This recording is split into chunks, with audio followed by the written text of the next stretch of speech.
The park was overgrown, quiet, and forgotten, until the phone slipped from Maya's hand and cracked on the concrete. Contractions surged. No signal, no people. Just rustling leaves and the fear that no one would find her. But out of the silence something moved. A golden-brown German shepherd emerged, his ears scarred, a frayed leash still hanging from his neck. She froze. He didn't bark. He didn't growl. He just stared, and then he laid down beside her. Hours passed. The sky dimmed. She clutched her stomach, certain she wouldn't last the night. And just when her world began to fade, Bear stood up and bolted into the trees. What he brought back would change everything. If this rescue touched your heart, share it with someone who believes in the power of unseen guardians. And subscribe for more true dog stories. The wind carried the brittle sound of leaves scraping against concrete as Maya walked through the empty park, one hand on her belly. It was early autumn, the air thinning into that hollow kind of quiet that makes even birdsong feel distant. She had walked here dozens of times before, usually in moments of peace, but today felt different. Her chest ached in a way that had nothing to do with pregnancy, and everything to do with what she had left behind. Her fingers trembled as she tried to call someone, anyone, but the screen on her phone froze. She tapped it again, and that's when it slipped. It hit the ground with a heavy crack, bouncing once before going dark completely.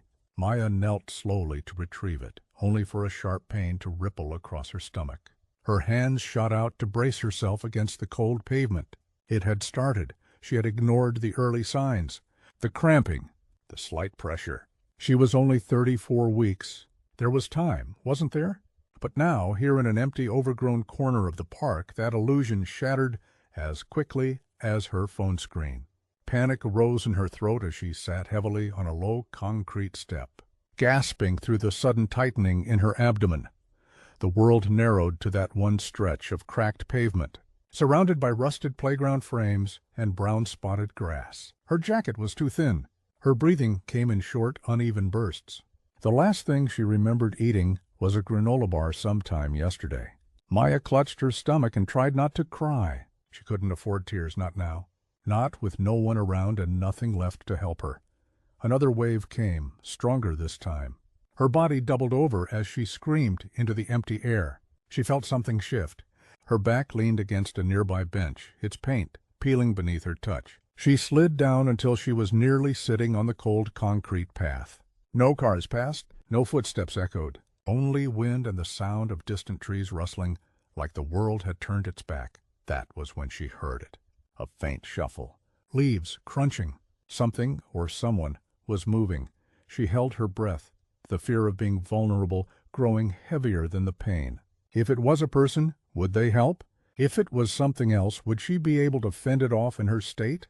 Her eyes scanned the blur of orange and green foliage until she saw him.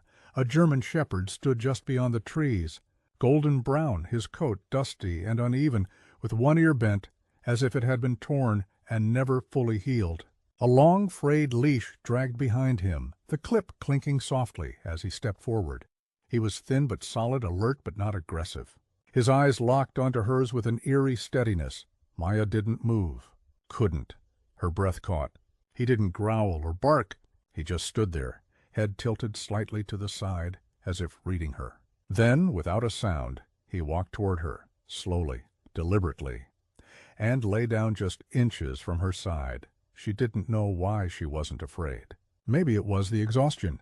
Maybe it was the quiet way he settled in, like he already belonged there. She shifted slightly, the contractions surging again, and the dog, without hesitation, pressed his body closer to her legs. His warmth bled into her. Her hand reached out tentatively and brushed against his back. He didn't flinch. The hours passed in fragments, pain, breath, silence, leaves falling. Her hand on his fur. She whispered once, "Please don't leave," but she wasn't even sure if she said it out loud. The park faded into a blur of gray sky and aching muscles. She drifted in and out of consciousness, clutching her belly, anchored only by the steady rise and fall of the dog's chest beside her. The sun had dipped low, casting long, eerie shadows through the rustling trees. Her teeth began to chatter as the temperature dropped. She didn't think she could make it through the night. Her body was giving out. Her head lolled to the side, vision narrowing to a pinpoint. Everything was going dark.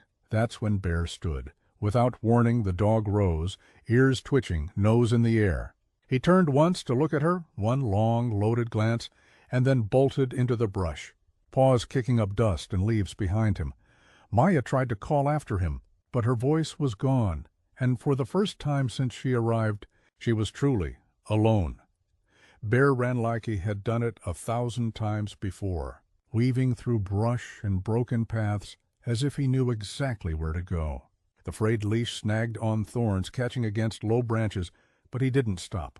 It flapped behind him like a ragged flag, proof of where he had come from, but never where he belonged. Every few paces he slowed, sniffed, listened, then ran again. His paws barely made sound, even as they thudded against cracked sidewalks and quiet roads. The town was a ghost at this hour. Streetlights flickered lazily above empty parking lots. Few cars passed. No one walked. But Bear wasn't searching randomly. He was following something. A scent, a memory, an instinct passed down from generations of dogs bred to serve, protect, and love. Something inside him knew Maya was fading. He didn't need to understand human time to feel the urgency. The air was changing. Back in the park, Maya had collapsed fully onto her side. Her face was pale, her breaths ragged and shallow. The pain came in waves now, sharper and more relentless. Her body trembled, cold stealing into her limbs, sweat chilling against her skin. Her hand twitched where it had once rested on Bear's fur. Now it gripped only air. The cracked phone sat inches away, lifeless, screen dark and spiderwebbed. Maya blinked slowly, her eyes closing for longer each time. She whispered something to herself, to the sky, maybe to the dog who had just left. She didn't even realize she was crying. 2 miles away, Bear crossed into a back road near the edge of town. A soft thumping sound echoed faintly, tires on gravel. His ears perked. A truck. He sprinted forward and stumbled into the middle of the road, barking once, sharp and loud. Officer Daniels had been heading home after a long day. Volunteer duty today meant checking in on shuttered shelters and filing paperwork that would never get seen. He hadn't expected anything from this drive. But when the German Shepherd appeared in front of his headlights, he slammed the brakes. The truck jolted to a stop, tires skidding slightly on the gravel. The dog barked again, louder, insistent. Daniels frowned, stepping out slowly. The dog didn't growl, didn't run. Just stared at him, tail down but not tucked, panting hard. "Where the hell did you come from?" Daniels muttered, scanning the area. That's when he saw the leash. Frayed and weather-beaten, it dragged behind the dog like a broken tether. Daniels recognized the type, cheap nylon, the kind handed out by overstretched shelters. This wasn't someone's backyard pet. This was a dog who had been out here for a while. But still, why now? Why here? Bear took a few steps forward, stopped, looked back. Daniels tilted his head. "Eve, want me to follow you?" Bear barked again, then took off down the shoulder of the road, leash whipping behind him. Daniels hesitated for only a second before jumping into the truck. He drove slow, headlights low, heart racing with something he couldn't explain. This was either a complete waste of time or something that would stay with him for the rest of his life. Back in the park, the wind picked up. Dry leaves spiraled in little tornadoes across the ground. Maya didn't feel it. Her body was curled in on itself, cramping hard. Her lips moved with no sound. Her arms trembled, reaching out once toward the bench she had leaned on hours before. Her fingers grazed its cold metal leg before falling back limply. Bear reappeared at the edge of the park entrance 7 minutes later, chest heaving. He turned in a sharp circle and barked, 3 times this time. Daniels stopped the truck, stepping out cautiously with a flashlight in hand. "Where's the emergency, boy?" he asked, still not fully convinced this was real. Bear ran down the trail, leash whipping. Daniels followed. The light from the flashlight danced across weeds and broken paths. The trees thickened. Vines snaked over forgotten fences. Then, finally, Daniels saw her. A young woman curled on her side, barely moving. A cracked phone near her hand. Her face pale, mouth parted slightly. Beside her, a bench. Above her, nothing but sky and limbs. Daniels rushed forward. Miss, can you hear me?" Maya's eyes fluttered. "I've got you," he said, checking her pulse, calling dispatch with shaking fingers. "Hang on, okay? Help's on the way." "You're not alone." Bear sat a few feet away, tongue out, eyes locked on Maya's face. Daniels looked between them, realization settling in. "You found her," he whispered. "You actually found her?" Bear didn't move. He just stayed there, watching the woman he had refused to leave behind, his leash catching slightly under one paw, and that's when Maya's body tensed again with the force of a new contraction. The bench was old, its iron legs rusted, and its wooden slats cracked from sun and time. Once painted green, it had faded into a lifeless gray, forgotten like most things in this corner of the park. But to Maya, it was the only anchor left. Her trembling hand clung to its edge as another contraction surged through her. She cried out, half-conscious, voice hoarse from pain. Her back arched against the cold concrete, legs curling in as her body took over. Officer Daniels knelt beside her, his voice calm but urgent. "It's okay. You're okay? I've got you. Ambulance is 3 minutes out." He pulled off his jacket and placed it over her legs, shielding her from the growing chill. His flashlight lay propped against the bench, casting a weak halo over the scene. He had seen emergencies before, accidents, fires, even births, but nothing quite like this. She was too early, too exposed, and completely reliant on a dog who, until 10 minutes ago, had no name. Bear sat barely a foot away, watching Maya with quiet intensity. His tail twitched once. He didn't whine, didn't shift. He was a statue of loyalty, still as stone, eyes locked on hers, as if reminding her, "You're not alone." "Not anymore." Daniels glanced at the dog again, then back at Maya. "You with me?" he asked softly. Maya's lips parted. Her voice was barely a whisper. "He didn't leave." Daniels leaned closer. "Who, the dog?"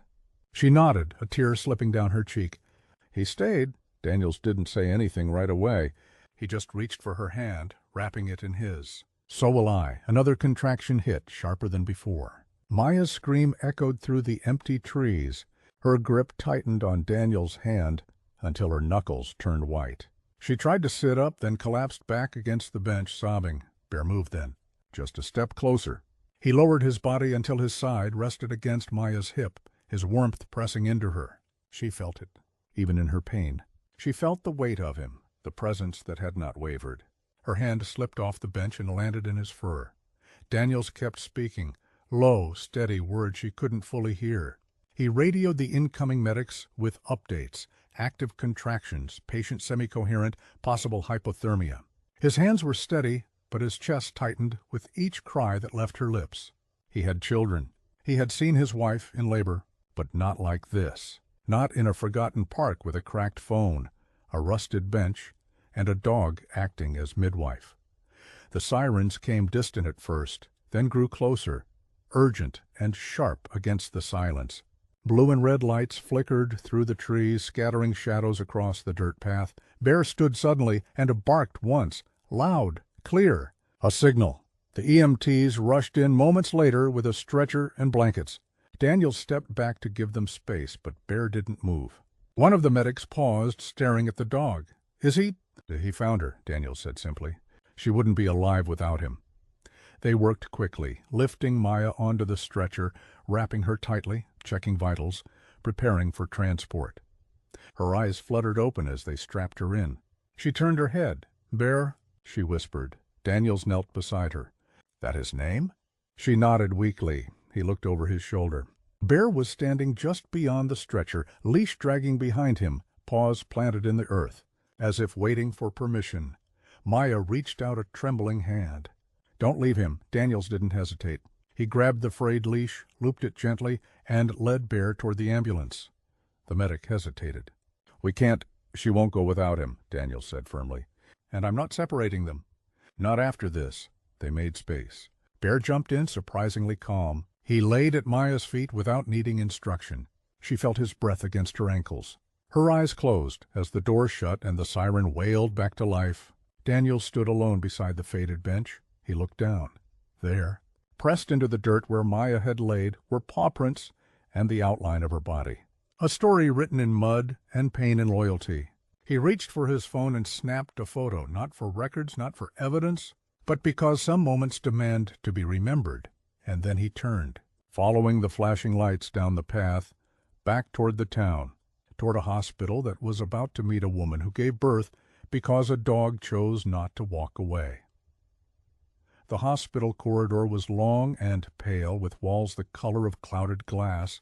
They were sterile, silent, unfeeling, just like the people who had once turned Maya away. She stared at them now, weak but conscious, her body wrapped in a white gown, an IV in her arm, her belly no longer round. She was empty and full all at once. Her baby was alive, safe, breathing in another room just a few doors down. But her eyes were on the wall. A faded corkboard sat pinned near the nurse's station. On it were birth announcements, thank you notes, and photos of newborns swaddled in pinks and blues. Dozens of them, families in the glow of joy. Maya blinked at the board, wondering if her face would ever belong among them, or if hers was the kind of story they kept off the wall.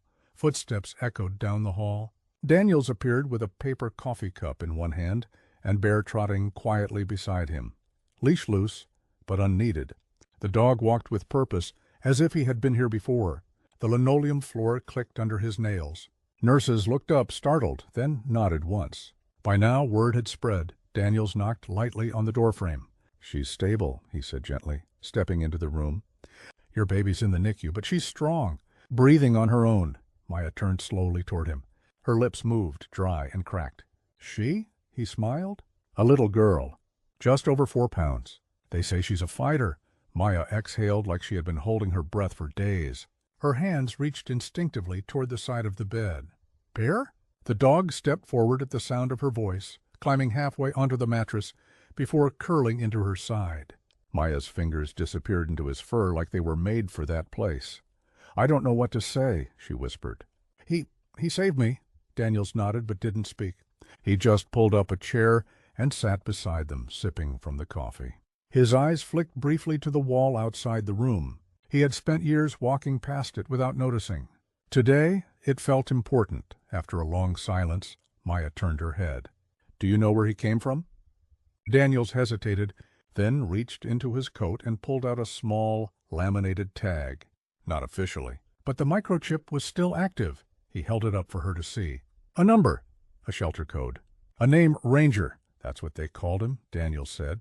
"Adopted out twice. Returned both times. Too intense," they said. "Too alert. Last time he ran off during a thunderstorm. Shelter's been closed for weeks." Maya looked down at the dog curled into her ribs. "He's not Ranger anymore." "No," Daniels agreed. "He's Bear now." She swallowed hard, tears stinging her eyes. "They gave up on him," he nodded slowly. "And he found someone who wouldn't." Another silence settled, but it wasn't heavy this time. It was warm, like the soft hum of life returning. Maya stroked Bear's back gently, her fingers brushing over the scarred edge of his ear. "He stayed through everything," she said. "He knew before I did." Daniels leaned forward. "You were abandoned too, weren't you?" She didn't look at him, just nodded. "The father left when I was 5 months.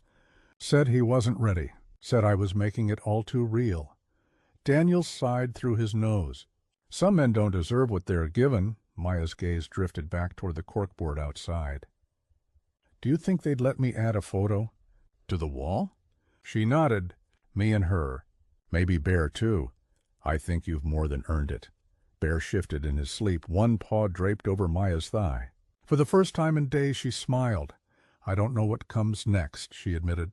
"I don't have a job or a plan, but I know she's alive, and I know he's not going anywhere." Daniels stood, placing the coffee on the tray beside her. "Sometimes that's all you need." As he left the room, the wall caught his eye again. He stared for a moment longer than before. Then he pulled out his phone and snapped another photo. Maya in the bed, Bear beside her, light filtering in through the blinds.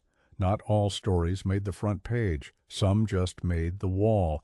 The mirror in the hospital's family restroom was streaked with fingerprints, but it still reflected enough. Maya leaned forward, her hands pressed against the edge of the sink, staring into her own eyes. They looked older now, darker, like the nights she had survived. Her hair was matted, her lips dry, but there was something steadier in her gaze, something that hadn't been there before. Behind her, Bear sat by the door, watching in silence, always watching. Always near. She didn't recognize herself at first, not the way she used to. This wasn't the girl who walked into the park days ago with a cracked phone and too many unanswered questions. This was someone else. Someone shaped by pain, but also by presence. She reached up and gently touched her cheek. "We made it," she whispered. Bear thumped his tail once against the tile floor. Her daughter, Jasmine, she had decided, was still in the NICU, hooked to machines and monitors that beeped like lullabies. But every hour she grew stronger, every breath steadier. Maya had spent long minutes just watching her, fingertips pressed to the glass, knowing the fight wasn't over, but believing now that it was one they would win. Outside the restroom, Daniels waited with a clipboard and a calm smile. Bear's leash was wrapped loosely in his hand, though the dog hadn't needed it once. "You're officially discharged," he said gently. "NICU says you can stay with her in the family room until they release her." Maya nodded, her voice soft. "And Bear?" Daniels raised the clipboard. "Animal control released him into my care. Shelter confirmed they're not reopening anytime soon." "Which means—" He held out a single form. At the top, private adoption, owner transfer request. Maya stared at it, her throat tightening. "You're serious?" Daniels gave a half smile. "You saved each other. You think I'm about to separate that?" She took the form, her hands trembling slightly. Bear padded closer and leaned against her knee. "Only thing I need," Daniels said, "is a name for the vet records. Something official." Maya looked down at him, this scarred, loyal creature who had appeared when no one else did. "He's Bear," she said firmly. "He always was," Daniels nodded. "Then welcome home, Bear."